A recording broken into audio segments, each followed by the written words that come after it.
अस्सलाम वालेकुम। आज हम पढ़ने जा रहे हैं sectoral initiatives taken by the government for employment. तो सबसे पहले हम देखेंगे कि सेक्टोरल इनिशिएटिव्स क्या है।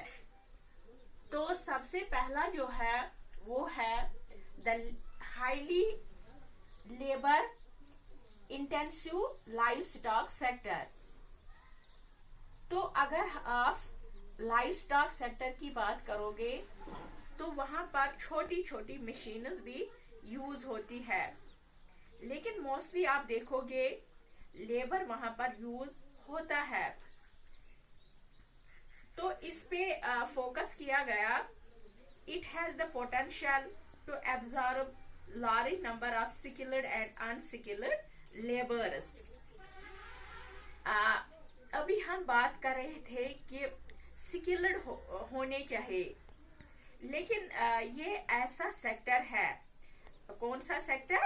यानी जो हमने अभी कहा highly labour intensive live stock sector, यानी ये ऐसा सेक्टर है जिसमें दोनों, चाहे वो स्किल्ड हो अनस्किल्ड हो, ये दोनों को एब्जॉर्ब कर सकता है। ये सेक्टर लेबर स्किल्ड हो या अनस्किल्ड हो, दोनों को ये लाइव स्टॉक सेक्टर जो है ये एब्जॉर्ब कर सकता है।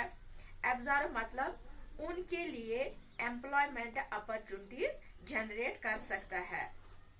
ये था फर्स्ट नंबर 1 इसमें सेक्टोरल इनिशिएटिव में। अब इसी का दूसरा पॉइंट क्या है?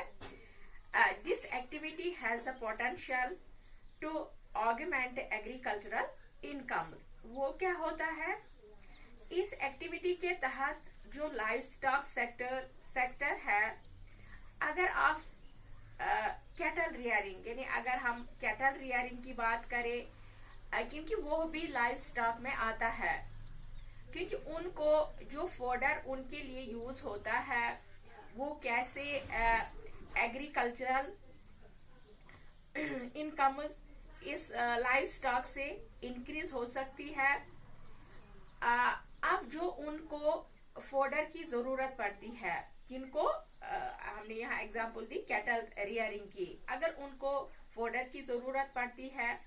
अब मेरे पास ये है काउ फार्म है, फॉर एग्जांपल मेरे पास काउ फार्म है। काउ फार्म के लिए मुझे फोडर की जरूरत है, तो फोडर कहाँ से आएगा? वो एग्रीकल्चर फील्ड से आएगा। मतलब जो कोई बंदा एग्रीकल्चर से वाबस्ता हो और उससे जुड़ा हुआ होगा, मैं उससे खरीदूंगी। मतलब उसकी भी इनकम जनरेट हो सकती है जब मुझे फोडर की जरूरत पड़ती है।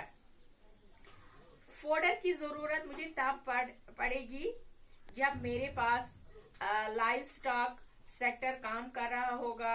मतलब मेरे पास कैटल फार्म है या पोल्ट्री फार्म है, जिसकी वजह से क्या है, जो एग्रीकल्चरल इनकम भी इस एक्टिविटी की वजह से इंक्रीज हो जाती है।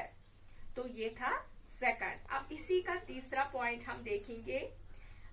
Increased public investment and improvised agronomic practice with increase the employment potential of the sector and attract private investment। इसमें क्या होता है?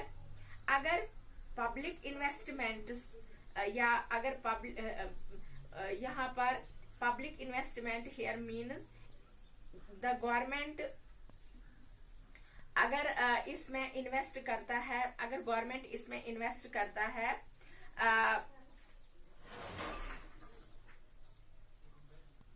Agro improvised and agronomic practices, या agronomic practices means agronomic farming. हमारे पास इसकी वजह से क्या होगा? जो एग्रीकल्चरल फील्ड है हमारे पास, वो इम्प्रूव करेगा जब यहाँ से पब्लिक इन्वेस्ट करेगा। मतलब गवर्नमेंट इन्वेस्ट करेगी लाइव स्टॉक में, तो दोनों साइड बाय साइड चलेंगे। वो दोनों एक दूसरे पर डिपेंडेंट रहेंगे। इसकी वजह से क्या होगा, it will create employment potential. ठीक है, इस सेक्टर में जो एम्प्लॉयमेंट पोटेंशियल है, अगर ये अभी ये 15% था, ये जब इसमें गवर्नमेंट इन्वेस्ट करेगा तो उससे क्या होगा, ये 15% फॉरम इट बिकम्स 25%, 30% जा सकता है। ये धीरे धीरे जब ये धीरे धीरे काम करेगा, ये 30% भी जाएगा। एक साथ ये 100%, 15% से फ्रॉम 15 to 100% नहीं पहुंच सकता है। लेकिन जब गवर्नमेंट इन्वेस्ट करेगा एंड अट्रैक्ट, इससे क्या होगा, एक तो एम्प्लॉयमेंट पोटेंशियल कैपेसिटी जो है वो बढ़ जाएगी, प्लस जो प्राइवेट सेक्टर है उनमें भी वो इंटरेस्ट बढ़ जाएगा, वो इसमें इन्वेस्ट करेंगे। जैसे कि मैं एक बंदा हूँ, मैं क्या कर रही हूँ, मेरे पास एक पोल्ट्री है, वो मैं खुद इन्वेस्ट करती हूँ कि धीरे धीरे मुझे देखकर जब मैं इम्प्रूव करूंगी, जब मुझे गवर्नमेंट वो फैसिलिटीज प्रोवाइड या सब्सिडीज प्रोवाइड करेगी गवर्नमेंट मुझे, तब मैं इम्प्रूव करूंगी। वो दूसरा बंदा मुझे देखकर वो कहेगा, जब ये बंदा कर सकता है तो मैं क्यों ना कर सकूं। इसमें एक इंटरेस्ट पैदा होगा, वो बिजनेस स्टार्ट कर सकता है। ये जरूरी नहीं वो वही बिजनेस स्टार्ट कर सकता है, वो कोई और बिजनेस भी कर सकता है। लेकिन जब वो देखेगा कि नहीं, जब ये बंदा कर सकता है तब मैं भी कर सकती हूँ, लेकिन ये तब तक नहीं हो सकता जब तक ये इंटरवेंशन स्टेट नहीं होगी। तो ये था these are the sectoral initiatives taken by the government for employment।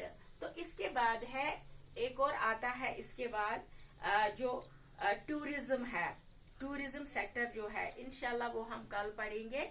खुदा हाफिज।